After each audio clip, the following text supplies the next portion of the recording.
অনেক সময় আগের কথা।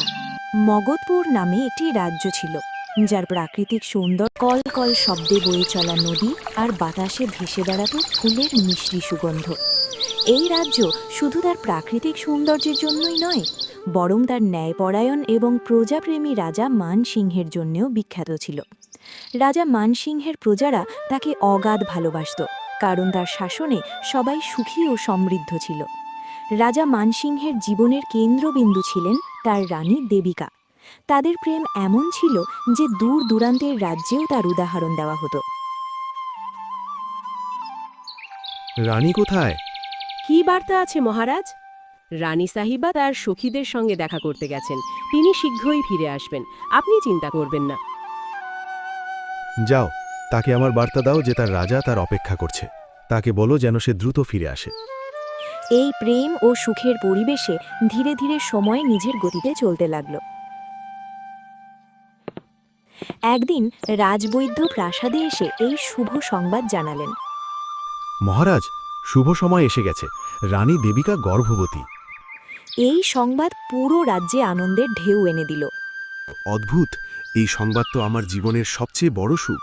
অবিলম্বে ঘোষণা করো, দরিদ্রদের জন্য ভাণ্ডার খুলে দেওয়া হোক এবং স্বর্ণমুদ্রা বিতরণ করা হোক। এই ৯ মাস রাজা নিজেকে সম্পূর্ণভাবে রানীর সেবায় উৎসর্গ করে দিলেন। দাসী, নিশ্চিত করো যেন রানীর কোনো ধরনের কষ্ট না হয়। এই ৯ মাস তিনি রানীর সেবাতেই কাটিয়ে দিলেন। রানীর ছোট ছোট ইচ্ছাও তিনি পূরণ করতেন।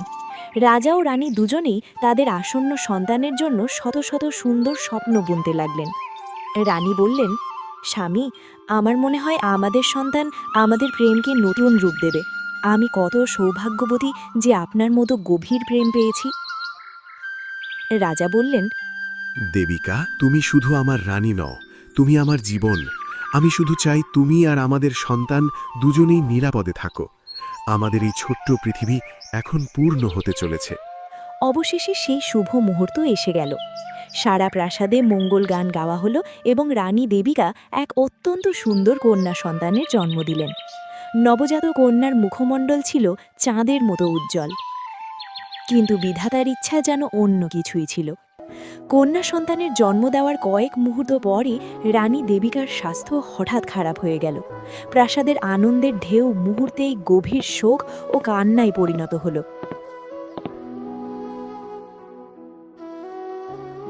মহারাজ, আমাকে ক্ষমা করুন। আমরা সর্বোচ্চ চেষ্টা করেছি, কিন্তু রানী সাহিবা আর এই পৃথিবীতে নেই। মিথ্যা, এটা মিথ্যা। দেবিকা, আমার দেবিকা আমাকে ছেড়ে যেতে পারে না। তুমি কিভাবে বলতে পারো? সে তো সবই মা হয়েছে। আমার পৃথিবী উজাড় হয়ে গেল। আমি তাকে ছাড়া কিভাবে বাঁচব? রাজা মানসিংহের দুঃখ এত গভীর ছিল যে তিনি নিজের বোধবুদ্ধি ও সংযম হারিয়ে ফেললেন। তার প্রেম ধীরে ধীরে তীব্র শোক ও অপরাধ বোধে পরিণত হল। তার মন এই অসহনীয় যন্ত্রণার কারণ খুঁজতে লাগল, আর তার দৃষ্টি গিয়ে পড়ল সেই নবজাত কন্যার উপর। এই এই এর কারণেই আমার দেবিকা আজ আমার থেকে দূরে চলে গেছে। এই নির্দোষ নয়, এই আমার প্রিয়তমার হত্যাকারী। এই আমার সব সুখ কেড়ে নিয়েছে। আমি এর মুখ দেখতে চাই না। এই নবজাত কন্যা যে এখনও পৃথিবীর আলো ঠিকমতো চোখে দেখতেও পারেনি, রাজা মানসিংহের ক্রোধ ও ঘৃণার কেন্দ্র হয়ে উঠল। প্রাসাদ এখন তার কাছে এক শূন্য কারাগারের মতো মনে হতে লাগল।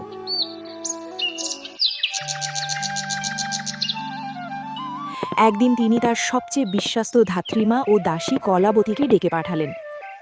কলাবতী, আমি তোমাকে ডেকেছি কারণ তুমি সবচেয়ে বিশ্বস্ত। এই শিশুটিকে মেরে ফেলো। আমি এই অশুভের মুখ দেখতে চাই না। এর কারণেই আমার রানী আমার থেকে দূরে চলে গেছে। এক মুহূর্তেও যেন এটি আমার চোখের সামনে না থাকে। একে আমার রাজ্য থেকে, আমার প্রাসাদ থেকে, আমার জীবন থেকে সরিয়ে দাও। রাজা মানসিংহের এই কঠোর কথা শুনে দাসী কলাবতীর হৃদয় করুণায় ভরে গেল। সেই নবজাত কন্যা ছিল ফুলের থেকেও কোমল। কলাবতী কাঁপা কণ্ঠে বলল, মহারাজ, হে রাজন, শান্ত হন। আপনি এত বড় অধর্ম করবেন না। এই শিশুটি নির্দোষ, এর কি দোষ? আপনি গভীর শোকে আছেন, তাই আপনি সঠিক ভুলের বিচার করতে পারছেন না। ভাবুন, এই শিশুটি আপনাকে মায়ের মৃত্যুর দুঃখ দিতে আসেনি, বরং আপনার বংশকে এগিয়ে নিয়ে যেতে এসেছে। আপনি যদি একে হত্যা করেন, তাহলে আপনার মাথায় এক নিরপরাধ শিশু হত্যার পাপ লাগবে। তখন আপনার আত্মা কখনো শান্তি পাবে না। রানী দেবিকার আত্মাও এটা দেখে কখনো খুশি হবে না। মহারাজ, আমি এই শিশুটিকে হত্যা করতে পারবো না। আমাকে অনুমতি দিন। আমি এই রাজকন্যাকে লালন পালন করব। সেই প্রাসাদেই থাকবে, কিন্তু আমি তাকে আপনার চোখের আড়ালে রাখব। আপনি এই শিশুটির জীবনের ওপর এত বড় অন্যায় করবেন না। কলাবতীর এই হৃদয়স্পর্শী কথা ও যুক্তি শুনে রাজা মানসিংহের ক্রোধ কিছুটা শান্ত হল। তিনি অনিচ্ছায় মাথা নাড়লেন। ঠিক আছে কলাবতী, আমি তোমার বিশ্বস্ততার সম্মান করি। তুমি তাকে লালন পালন করো, কিন্তু তাকে আমার চোখের সামনে আনবে না। আর আজ থেকে তার নাম হবে অভাগিনী। সে এই প্রাসাদের জন্য এবং আমার জীবনের জন্য শুধু দুঃখ ও অশুভ নিয়ে এসেছে। রাজা দ্বারা ত্যাগ করা হলেও দাসী কলাবতীর স্নেহে রাজকুমারী অভাগিনীর লালন পালন শুরু হলো। কলাবতী তাকে নিজের মেয়ের মতো করে বড় করলেন। অভাগিনী প্রাসাদেই থাকত, কিন্তু তাকে কোনো রাজকুমারীর মতো সুখ, সুবিধা বা সম্মান দেওয়া হতো না। রাজা মানসিংহ তাকে সম্পূর্ণভাবে ভুলে গিয়েছিলেন। প্রাসাদে তার জীবন ছিল এক দাসীর মেয়ের মতো। ছোটবেলা থেকেই তাকে কঠোর পরিশ্রম করতে শেখানো হয়েছিল। সে দিনভর প্রাসাদের ছোটমোটো কাজ করত।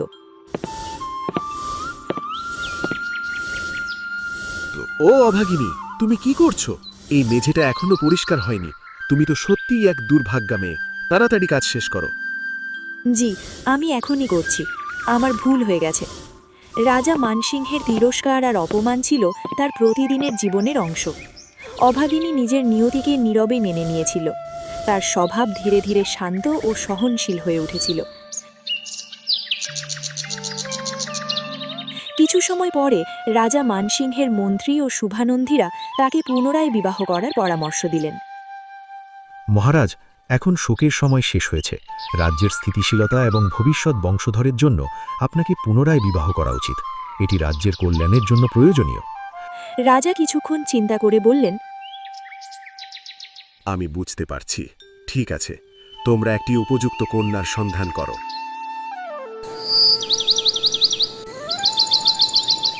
এরপর রাজা নানসিংহের বিবাহ হল প্রতিবেশী এক রাজ্যের অত্যন্ত সুন্দর ও সুশীলা কন্যা সুলক্ষণার সঙ্গে। রানী সুলক্ষণা প্রাসাদে এলেন এবং রাজা ধীরে ধীরে তাকে ভালোবাসতে শুরু করলেন।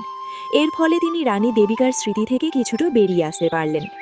রানী সুলক্ষণা বললেন, স্বামী, আমি আপনার দুঃখ বুঝতে পারি, কিন্তু এখন আপনাকে আবার নতুন করে জীবনকে আনন্দে ভরপুর করতে হবে। আমি আপনার সুখ দুঃখ সব কিছুতে আপনার সঙ্গে আছি। রাজা বললেন, রানী সুলক্ষণা, তুমি আমার জীবনে নতুন আশা নিয়ে এসেছ। তোমার আগমনে প্রাসাদে আবার আনন্দ ফিরে এসেছে। সময় নিজের গতিতে চলতে লাগল।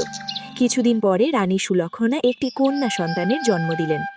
এবার রাজার মানসিংহের আনন্দের সীমা রইল না, কারণ এবার সন্তানের জন্মের পর তার মা সম্পূর্ণ সুস্থ ছিল। রাজা বললেন, এটি সত্যিই আমার জন্য সৌভাগ্য নিয়ে এসেছে। এইবার কোনো অশুভ ঘটেনি। আমার এই প্রিয় কন্যার নাম আজ থেকে সৌভাগ্য হবে। সারা রাজ্যে উৎসবের ঘোষণা করা হলো। এখন প্রাসাদে রাজা মানসিংহের দুই কন্যা বড় হতে লাগলো, কিন্তু তাদের জীবনের মধ্যে ছিল আকাশ পাতাল পার্থক্য। সৌভাগ্য ছিল রাজা মানসিংহের প্রিয় কন্যা। সে রাজকীয় আদর যত্নে বড় হতে লাগলো। তার জন্য ছিল সুন্দর পোশাক, দামি অলংকার এবং শিক্ষার জন্য যোগ্য গুরু। অন্যদিকে অভাগিনী থাকত পুরনো ও সাধারণ দাসীর পোশাকে। তার জীবন ছিল একেবারে দাসীর মতো। একদিন সৌভাগ্য গর্ব করে বলল, দেখো, পিতাজি আমার জন্যই সোনার হার পাঠিয়েছেন, কত সুন্দর। তারপর সে অভাগিনীকে তাচ্ছিল্যের সুরে বলল, আর তুমি তো দাসীর কাপড়ই পরবে। পিতাজি তো তোমাকে দেখতে পর্যন্ত পছন্দ করেন না। এই কথাগুলো শুনেও অভাগিনী কিছু বলতো না। সে নীরবে সব সহ্য করত। তার জীবনে একমাত্র স্নেহ ও আশ্রয় ছিল দাসী কলাবতী। ধীরে ধীরে অভাগিনীর মন সংসারের প্রতি বিমুখ হয়ে ঈশ্বর ভক্তির দিকে ঝুঁকতে লাগল।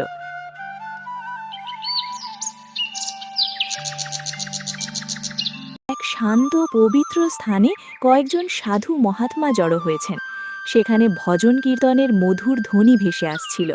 সবার মাঝখানে এক জ্যোতির্ময় সাধু বসে উপদেশ দিচ্ছিলেন।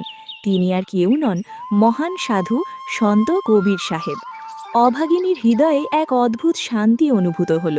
সে কাজ ফেলে চুপি চুপি সেই সভায় গিয়ে এক কোণে বসে পড়ল।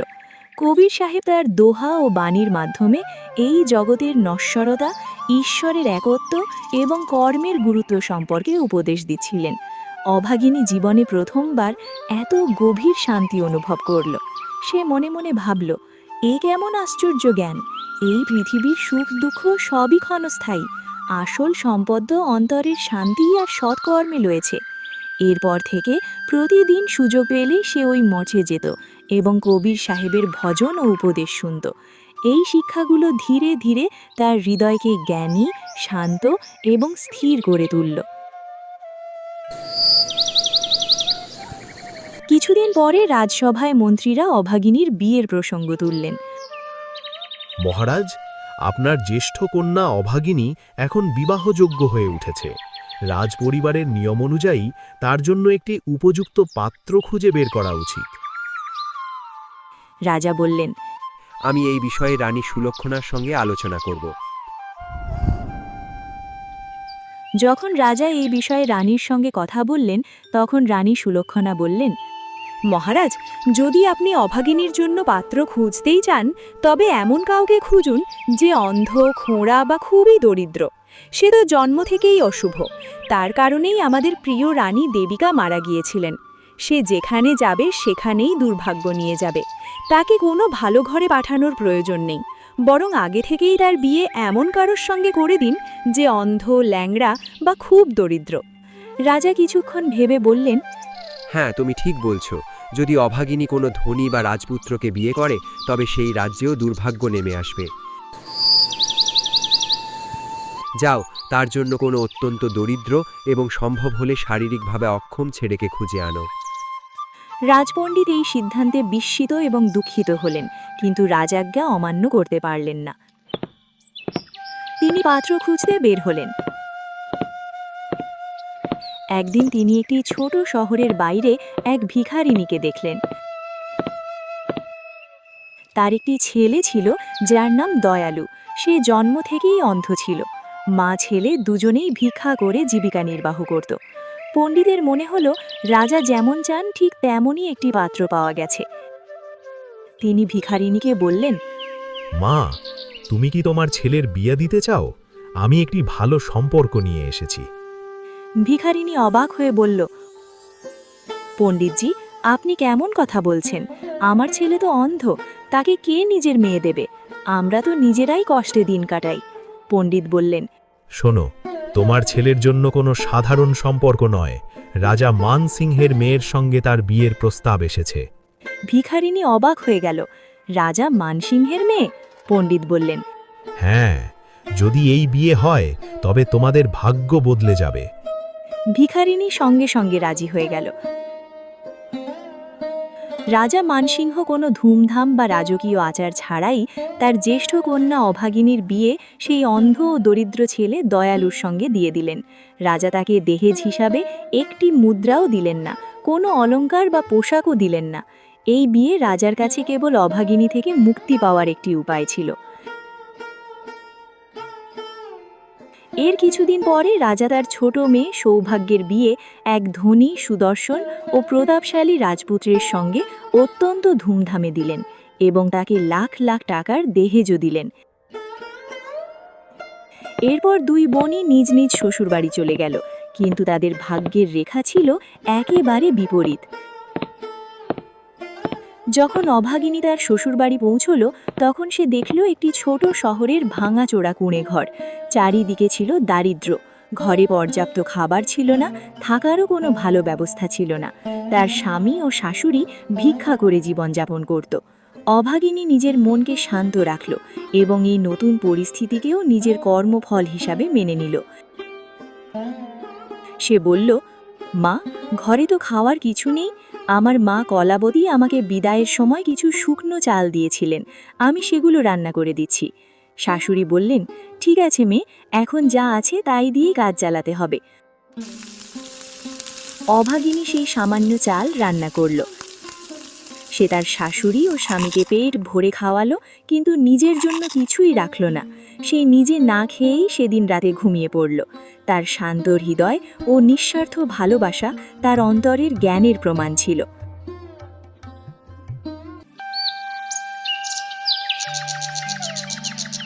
পরের দিন তার স্বামী ও শাশুড়ি ভিক্ষা করতে বেরিয়ে গেলেন।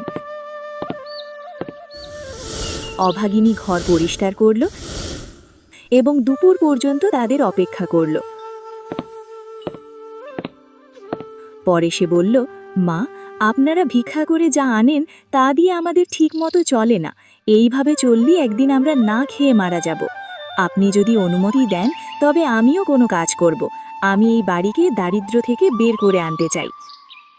শাশুড়ি অবাক হয়ে বললেন, বৌমা, তুমি তো এক রাজকুমারী, তুমি এসব কঠিন কাজ কিভাবে করবে?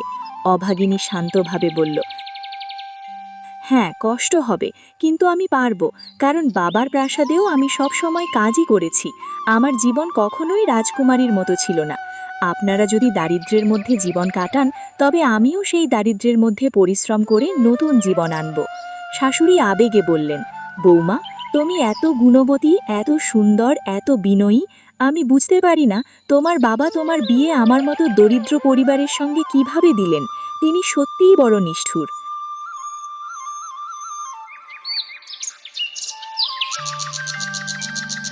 পরের দিন অভাগিনী তার হাতে থাকা সামান্য টাকা দিয়ে বাজার থেকে একটি ঝুড়ি ভর্তি কাকড়ি কিনল এবং বিক্রি করতে বের হলো। সে খুব সুন্দরভাবে কাকড়িগুলো সাজিয়ে এমন একটি শান্ত জায়গায় বসে পড়ল যেটা ঠিক কবির মঠের সামনে ছিল। তার মিষ্টি কথা ও শান্ত স্বভাবের কারণে ধীরে ধীরে সব কাকড়ি বিক্রি হয়ে গেল। শুধু দুটি কাকড়ি বাকি রইল। ঠিক তখনই সেই মঠে বসে থাকা সন্ত কবির সাহেব তার এই নিষ্ঠাবান শিষ্যার পরীক্ষা নেওয়ার ইচ্ছা করলেন। তিনি জানতে চাইলেন কঠিন পরিস্থিতিতেও অভাগিনীর হৃদয় কতটা নিঃস্বার্থ। তিনি একজন সাধারণ সাধুর বেশে এসে তার সামনে এসে বললেন, কন্যা, আমি খুব ক্ষুধার্ত। আমার যাত্রা খুব দীর্ঘ ছিল। তুমি কি এই বাকি দুটি কাকড়ি আমাকে দিতে পারবে? কিন্তু আমার কাছে তোমাকে দেওয়ার মতো টাকা নেই। অভাগিনী শ্রদ্ধার সঙ্গে বলল, হে মহাত্মা, আপনি তো আমার পিতার মতো, আমার গুরুর মতো। যদি আপনার ক্ষুধা লাগে তবে এই কাকড়ি আপনি আনন্দ সহকারে খেতে পারেন। আমার টাকার প্রয়োজন নেই। আমার পিতা তো আমাকে ভালোবাসেন না, আমাকে দেখতে পর্যন্ত পছন্দ করেন না। আমার মা কলাবতী ছাড়া আমার কেউ নেই। আমার স্বামী অন্ধ আর আমার শাশুড়ি ভিক্ষা করেন। আমার কাছে এই পৃথিবীতে সবই আছে, শুধু পিতার ভালোবাসা নেই। আপনিই আমার গুরু, আপনিই আমার পিতা। আপনি স্নেহ করে এই কাকড়ি খান এবং আমাকে আশীর্বাদ করুন। অভাগিনীর এই কথা শুনে সন্ত কবির সাহেব অত্যন্ত সন্তুষ্ট হলেন।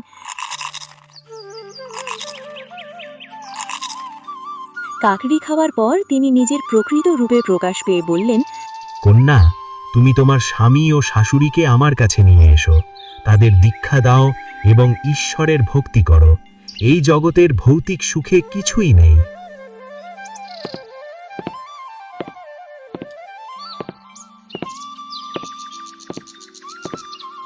অভাগিনী পূর্ণ বিশ্বাসের সঙ্গে তাই করল। সে তার স্বামী ও শাশুড়িকে কবির সাহেবের কাছে নিয়ে গেল এবং তিনজনেই তার কাছ থেকে দীক্ষা নিল। এরপর তারা ভক্তি ও সেবার জীবন শুরু করল। কিছুদিন পরে সন্ত কবির সাহেবের এক আশ্চর্য অলৌকিক ঘটনা ঘটল।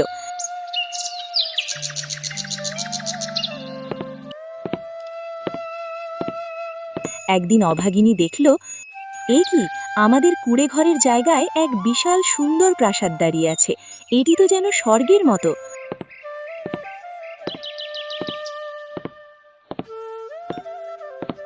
তার শাশুড়ি অবাক হয়ে বললেন, মেয়ে, এটা কি হচ্ছে? আমরা কি স্বপ্ন দেখছি? অভাগিনী বলল, মা, এটা আর কিছু নয়, এটি আমাদের গুরুজির কৃপা। ঠিক তখনই তার স্বামী দয়ালু সেখানে এলো, কিন্তু এবার সে আগের মতো ছিল না। তার চোখে আলো ছিল। সে আনন্দে বলল, দেখো, আমার চোখ ফিরে এসেছে, আমি দেখতে পাচ্ছি। এই দৃশ্য দেখে অভাগিনী আনন্দে কেঁদে পড়ল। সে হৃদয় থেকে বারবার সন্ত কবির সাহেবকে ধন্যবাদ জানাতে লাগল। দেখার জন্য এই চ্যানেলটিকে অবশ্যই সাবস্ক্রাইব করো আর ভিডিওটিতে লাইক করে কমেন্টে জানাও তোমরা কোথা থেকে ভিডিওটি দেখছো।